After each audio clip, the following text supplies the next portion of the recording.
எல்லோருக்கும் வணக்கம். Welcome to ஃபுட்மா சமையல். இன்னைக்கு ஃபுட்மா சமையல்ல என்ன ரெசிபினா how to make masala vada recipe in Tamil. இந்த வடை ரெசிபிக்கு நம்ம வாழைப்பூ வச்சு கார வடை எப்படி செய்யலாம்னு தான் பார்க்க போறோம். கண்டிப்பா வீட்டில் ட்ரை பண்ணி பாருங்க. ஃபெஸ்டிவலுக்கு இல்ல ஸ்நாக்ஸ் ரெசிபிக்கு ரொம்பவே ஆரோக்கியமா இருக்கும் இந்த வடை ரெசிபி.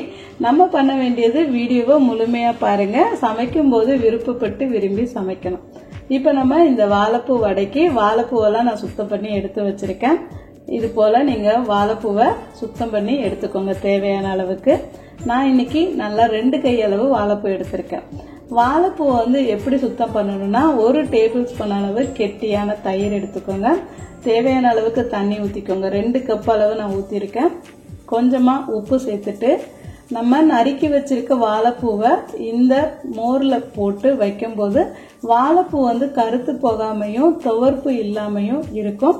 இதை அப்படியே ஒரு 5 நிமிஷத்துக்கு ஊற வச்சிருங்க. அடுத்து வடை ரெசிபிக்கு நம்ம இன்னைக்கு 1/2 கப் அளவு கடலைப்பருப்பு எடுத்திருக்கோம். இதை குறைஞ்சபட்சம் ஒரு 3 மணி நேரத்துக்காவது ஊற வச்சிருங்க.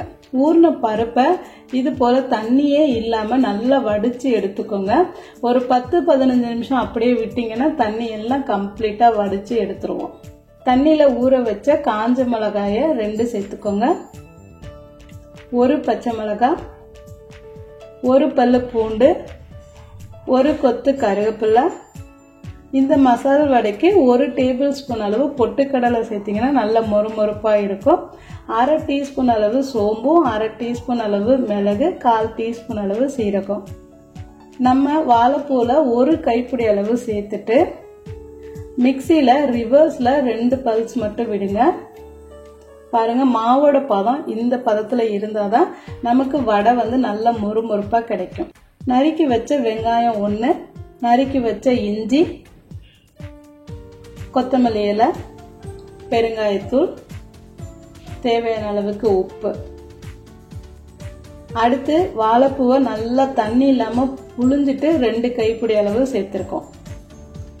அடுத்து வடை மாவை கையில நல்லா கலந்து எடுத்துட்டு இது போல நல்லா உருண்டை பிடிச்சிட்டு கைக்கு நடுவில் வச்சு இப்படி அழுத்தி விட்டீங்கன்னா வாழைப்பூ வடை கொஞ்சம் குண்டு குண்டா இருக்கணும். அப்பதான் உள்ளெல்லாம் நல்லா சாஃப்டாவும் சைடுலலாம் கிரன்ச்சியாவும் நமக்கு கிடைக்கும். அடிக்கனமான பாத்திரத்துல தேவையான அளவுக்கு எண்ணெய் ஊற்றி எண்ணெயை நல்லா சூடு பண்ணி எடுத்துக்கோங்க. சூடான எண்ணெயில மசால் வடையை கையில வச்சு தட்டிட்டு ஒவ்வொரு வடையா சேர்த்து மிதமான தீயில நீங்க வடையை சுட்டு எடுத்தீங்கன்னா நல்ல மொறுமொறுப்பான வாசமான மசால் வடை ரெடி ஆயிடுச்சு. கண்டிப்பா ஃபுட்மா சமையலோட ரெசிபியெல்லாம் ட்ரை பண்ணி பாருங்க. எப்படி இருந்துச்சுன்னு கமெண்ட் பண்ணுங்க. நன்றி.